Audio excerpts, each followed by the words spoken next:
네, 2학년 학생 여러분들 안녕하세요. 자, 오늘은 2학기 논수령 평가 해설 강의가 있습니다. 이 강의를 잘 듣고 여러분들이 이번 논수령 평가 좋은 성적 내시기 바랍니다. 자, 그러면 수업 시작하기 앞서서 먼저 선생님이 올려준 학습지 있죠? 2학기 논수령 평가 학습지를 먼저 뽑아서 혹은 컴퓨터에 켜놓고 강의를 들으시기 바랍니다. 알겠죠? 자, 먼저 강의 주제에 대해서 보겠습니다. 챕터 1, 줄넘기입니다. 줄넘기는 자세의 기본 원리, 그리고 올바른 줄넘기 줄의 길이에 대해서 알아보겠고요. 그 다음에 챕터 2에서는 저글링의 특성 및 효과에 대해서 알아보겠습니다. 자, 세 번째, 챕터 3, 체력 운동의 기본 원리.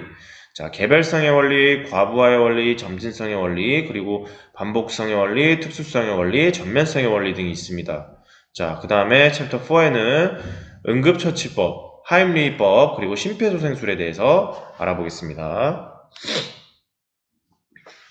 자, 챕터 1번. 자, 교과서 페이지 22쪽을 참고하세요. 자, 줄넘기. 먼저 주제 1, 줄넘기 자세의 기본 원리에 대해서 한번 알아보겠습니다. 자, 줄넘기에 대해서 알아보겠습니다. 줄넘기는 온몸을 사용하는 전신 운동으로 동작이 어렵지 않고 간단한 도구를 사용하기 때문에 누구나 쉽게 즐길 수 있습니다. 또한 시간과 장소의 영향을 크게 받지 않으면서 언제 어디서든 운동을 할 수 있으므로 청소년기에 규칙적으로 실시하는데 알맞은 운동입니다.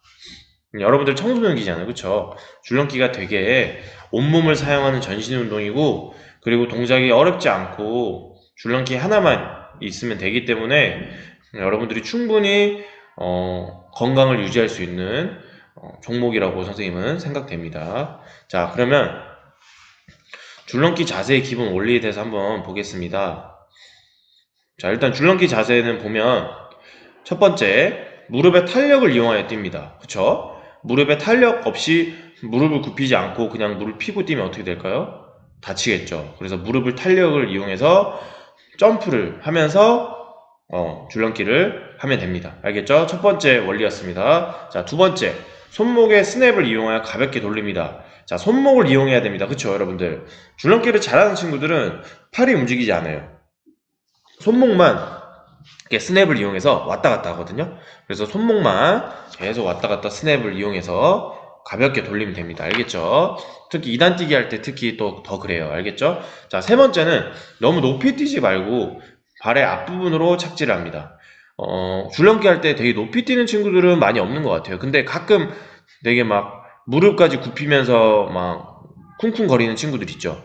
그런 친구들은 아무래도 너무 높이 뛰게 되다 보면 무릎에 무리도 가고, 그리고 줄넘기를 오래 할 수 없어요. 체력이 너무 딸려서. 그래서 너무 높이 뛰지 말고 가볍게 뛰면서, 그리고 발의 앞부분입니다. 뒷부분으로 착지하면 무릎 나가겠죠. 그쵸? 발의 앞부분으로 착지를 하세요. 알겠죠?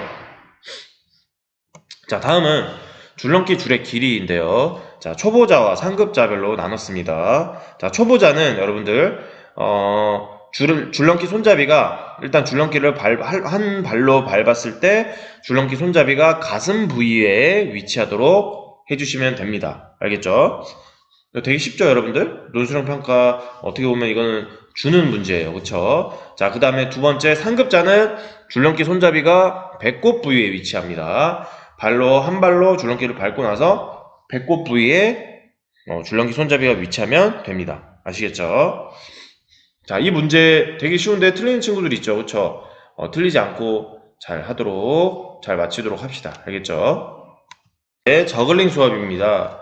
자, 저글링의 특성 및 효과에 대해서 알아보겠는데요. 저글링 1차 수업했을 때 PPT의 특성과 효과를 선생님이 알려드렸습니다. 자, 오늘 어떤 걸 배우게 될까? 저글링이란 손을 이용하여 여러 개의 물건을 교대로 공중으로 던지고 받는 활동입니다. 이러한 저글링의 특성 및 효과에 대해서 한번 알아보겠습니다. 자, 첫 번째, 장소나 시간에 제약이 없으면 누구나 쉽게 즐길 수 있습니다. 자, 그리고 두 번째, 고도의 집중력이 필요하며 에너지 소모가 높습니다. 자, 여러분들 저글링은 장소나 시간에 제약이 있나요? 집에서도 할 수 있고 학교에서도 할 수 있고 어디서든 할 수 있죠. 그쵸? 그리고 누구나 남녀노소 누구나 다 할 수 있고요. 그 다음에 집중력 여러분들 해봐서 알죠? 고도의 집중력이 필요하잖아요. 그쵸? 그리고 생각보다 머리를 계속 쓰기 때문에 에너지 소모가 되게 높습니다. 자, 세 번째. 자, 순발력, 민첩성, 평형성 등이 향상이 됩니다. 저글링 하면 순발력, 그리고 민첩함, 그 다음에 아무래도 평형 감각이 늘어나겠죠? 그리고 네 번째, 두 손을 사용하기 때문에 두뇌 발달에 도움이 또 됩니다. 여러분들 원래 쓰던 손이 오른손잡이인 경우 왼손까지 쓰면 어떻게 될까요? 우뇌가 더 발달하겠죠, 그쵸? 그래서 선생님이 저글링은 두뇌 향상하는데 되게 좋은 종목이다 라고 계속 설명을 했습니다. 자, 그럼 특성 및 효과는 이렇게 네 가지가 있습니다. 이것도 여러분들이 수행평가 시간에 평가 볼 때 이렇게 네 가지 작성하면 됩니다. 알겠죠?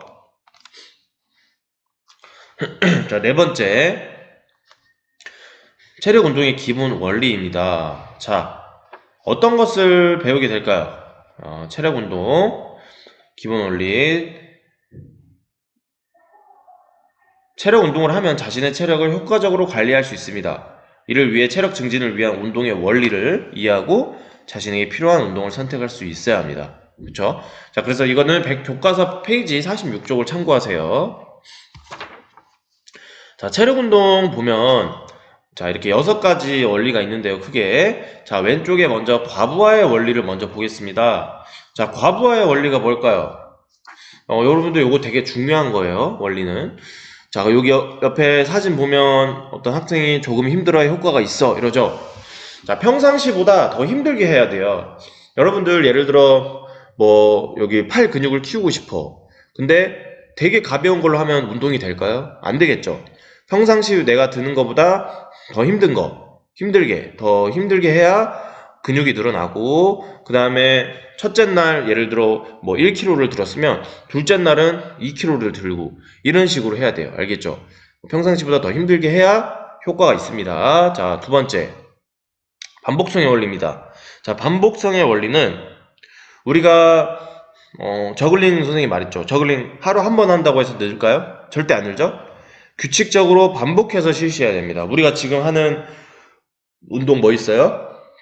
저글링과 줄넘기가 있죠, 크게. 자, 그 두 개 계속 하루 종일은 아니라 하루 한 번씩 계속 조금이라도 시간을 투자해서 연습을 해야 실력이 늘겠죠. 그쵸? 그런 뜻이에요. 알겠죠? 쉽죠, 여러분들?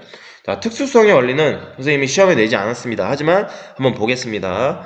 자, 특수성의 원리는 각자 운동 목적에 맞는 적절한 운동 방법을 선택해야 된다. 자, 밑에 보면 배를 탄탄하게 하려면 윗몸 일으키기가 좋아 라고 하죠.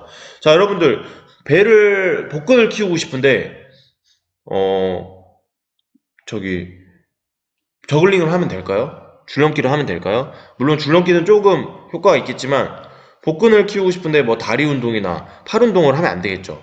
당연히 복근을 키우고 싶으면 복근을 키울 수 있는 윗몸 일으키기 같은 운동을 해야겠죠. 그쵸? 그래서 이게 각자 운동의 목적에 맞는 적절한 운동 방법을 선택해야 돼서 특수성의 원리라고 합니다. 알겠죠? 자, 다음은 개별성의 원리입니다. 자, 개별성의 원리란 개인의 체력과 능력에 맞게 운동량과 방법을 결정해야 됩니다. 자, 개인의 체력 그리고 능력. 사람마다 체력이 다 달라요. 그쵸? 뭐 남학생, 여학생도 다르고, 그리고 남학생이나 여학생 내에서도 뭐 신체 조건이 좋은 친구, 그리고 안 좋은 친구들, 뭐 체력이 좋은 친구들, 안 좋은 친구들 다 달라요. 그쵸? 그렇기 때문에 각자 개인마다 능력과 체력이 다르기 때문에 그거에 맞게 운동량이랑 방법을 결정해야 됩니다. 알겠죠? 그래서 그림에서 보면 자, 여학생은 조금만 덤벨을 들고 있고 남학생은 좀 더 큰 덤벨을 들고 있죠. 그쵸? 자, 이런 식으로 자신에 맞는 운동량과 방법을 결정하는 것이 개별성의 원리입니다. 알겠죠? 자, 그 다음 다섯 번째. 자, 전면성의 원리입니다. 자, 특정 부위에 치우치지 않고 몸 전체를 골고루 발달시켜야 됩니다. 자, 아까 보면 특수성의 원리가 뭐였어요? 거기서 배를 탄탄하게 하려면 윗몸 일으키기가 좋다고 했잖아요. 근데 우리가 윗몸 일으키기 하면 어떻게 될까요? 그것만 하면 배만 복근이 막 생기겠죠. 배에만 복근이 생기면 보기 좋을까요? 안 좋을까요? 안 좋아요. 그쵸? 그래서 특정 부위에 치우치지 않고 몸 전체를 골고루 발달을 시켜야 됩니다. 아시겠죠? 자, 그래서 모든 부위의 운동을 골고루 해야 효과가 있어 라고 하고 있죠. 그림에서 보면. 그래서 줄넘기 같은 경우에는 여러분들 거의 전신 운동이에요. 그래서 줄넘기 같은 게 되게 전면성의 원리에 부합하는 그런 종목이라고 볼 수 있습니다. 알겠죠? 자, 마지막 점진성의 원리입니다. 점진성의 원리는 체력이 향상됨에 따라 운동량을 점차 늘려야 한다. 자, 아까 과부하의 원리는 뭐였어요? 평상시보다 더 힘들게 해야 된다. 그쵸? 근데 조금 달라요. 점진성의 원리는 힘들게가 아니라 운동량을 늘리는 거예요. 예를 들어 오늘 줄넘기를 선생님이 점진성의 원리를 이용해서 줄넘기 영상을 올렸던 거 기억나시나요? 1차 시에는 5초, 모든 발, 양발 버티기 5초 시작했죠? 그 다음 2차 시에는 뭐 15초, 그 다음 3차 시에는 25초, 이런 식으로 했잖아요. 그쵸? 그게 점진성의 원리예요, 여러분들. 아시겠죠? 내 체력이 좋아지잖아요. 계속 운동을 하면, 그러면 계속 횟수를 늘려야 됩니다. 알겠죠? 횟수를 점점 늘림으로써 운동량이 늘어나고 여러분들 체력이 좋아지고 횟수가 늘어나지 않으면 체력이 계속 그대로예요. 알겠죠? 자, 다음은 응급처치법입니다. 자, 응급처치법은 크게 하임리히법과 심폐소생술이 있습니다. 자, 그럼 먼저 하임리히법에 대해서 알아보겠습니다. 하임리히는 사람 이름이에요. 사람 이름을 딴 거예요. 자, 하임리히법. 이물질에 의해 기도가 완전히 막혔거나 의식이 없는 환자의 복부를 압박하는 구급처치법입니다. 자, 한 손은, 자, 첫 번째 보겠습니다. 자, 여러분들이 밥을 먹다가 혹은 떡을 먹다가 기도가 완전히 막혀서 죽는 사람들을 가끔 뉴스에서 본 사람들이 있을 거예요. 자, 기도가 완전히 막혔을 때는 빠르게 옆 사람이 구급처치를 해줘야 되는데, 첫 번째, 한 손을 주먹을 쥔 채 엄지 쪽을 부상자의 배 중앙에 놓습니다. 이게 이제 평가에 나오는 거예요, 여러분들. 한 손을 주먹을 쥔 다음에 엄지를 부상자의 배 쪽에 놔요. 엄지가 튀어나왔잖아요, 그쵸? 그래서 배 쪽, 명치 쪽에 놓고, 그 다음에 두 번째, 다른 손으로는 주먹을 감쌉니다. 감싸고 나서 어떻게 해야 될까요? 부상자의 배를 등 쪽으로 강하게 밀쳐 올립니다. 그쵸? 뒤에서 자기 쪽으로, 내 쪽으로 훅 밀쳐 올리면 나옵니다. 알겠죠? 이런 식으로 하는데 한번 영상으로 한번 보겠습니다, 여러분들.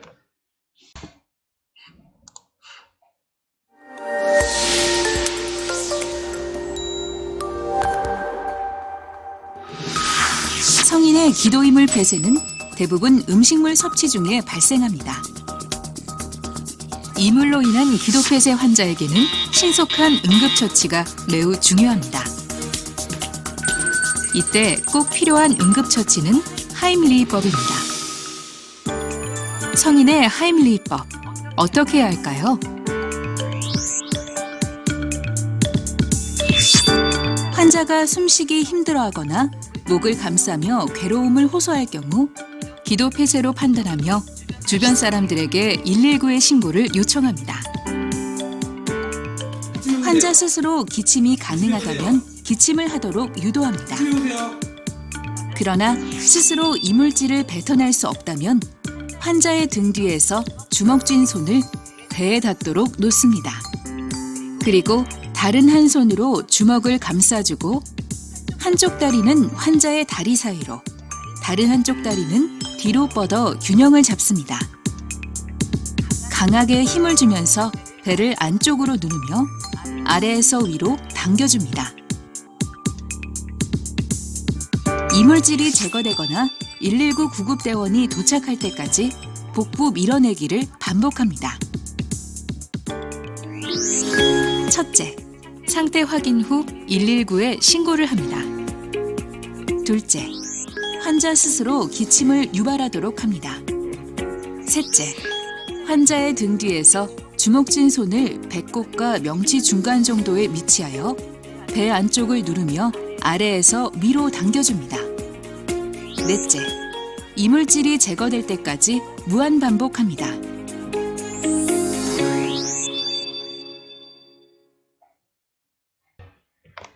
잘 보셨죠? 자, 하임리 비법은 그렇게 뭔가를 먹다가 식도로 넘어가지 않고 기도로 넘어갔을 때 할 수 있는 응급처치법입니다. 잘 숙지하셨죠? 자, 두 번째. 자, 이번엔 심폐소생술입니다. 자, 심폐소생술은 여러분들이 교육을 많이 받아봐서 알잖아요. 그쵸? 자, 심폐소생술 1학기 때 우리가 수업을 했었는데 이번에 문제 냈습니다. 자, 먼저 첫 번째 어떻게 해야 될까요? 자, 심폐소생술은 언제예요? 심장이 멈췄을 때, 그쵸? 그래서 의식이 없을 때 환자가 자, 먼저 의식 확인을 합니다. 어떻게 해야 될까요? 양쪽 어깨를 가볍게 두드리면서 여보세요, 괜찮으세요? 라고 말을 하며 환자의 의식을 확인합니다. 자, 의식이 없으면 어떻게 해야 될까요? 자, 도움 요청을 합니다. 자, 근데 도움 요청할 때 팁이 있어요. 주변에 아무도 없을 경우에는 내가 119를 신고해야 됩니다. 하지만 주변에 사람이 있다. 그때는 한 명을 정확하게 지목을 해줘야 돼요. 안 그러면 서로 119 신고 안 하게 되겠죠. 그래서 한 명을 정확하게 지목을 해서 신고를 요청을 해주고 또 한 명을 지목을 해서 자동 제세동기 혹은 심장 충격기를 갖다 달라고 하면 됩니다. 알겠죠?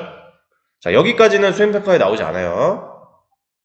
근데 다음, 자, 요 심폐소생술 3단계가 가장 중요해요. 이건 이제 직접 응급처치를 하는 건데 요거는 이제 수행평가에 나옵니다. 자, 학습지 보면 자, 먼저 가슴 압박이죠. 자, 가슴 압박은 어떻게 할까요?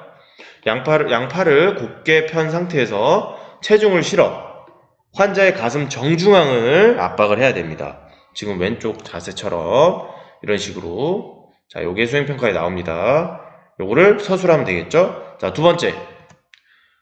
기도 확보죠. 기도 확보는 한 손을 이마를 뒤로 젖히고 다른 손으로 턱을 들어 올려서 기도를 확보를 합니다. 알겠죠?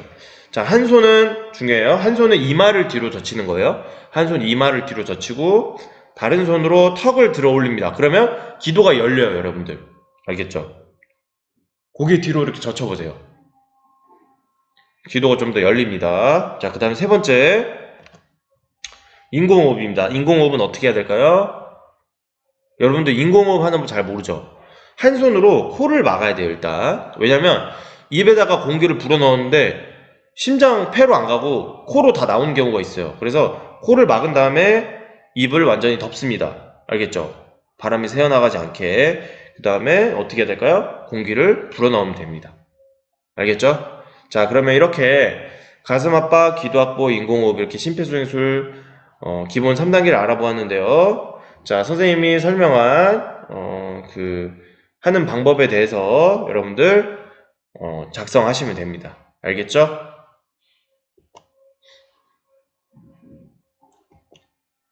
자, 그러면 우리 건강한 모습으로 다음에 만납시다. 알겠죠? 자, 이번 수업은 여기서 마치고 다음 시간에 다음 등교 때 두 번째 시간에 시험 보겠습니다. 등교 두 번째 시간에. 아시겠죠? 공부해오세요, 여러분들.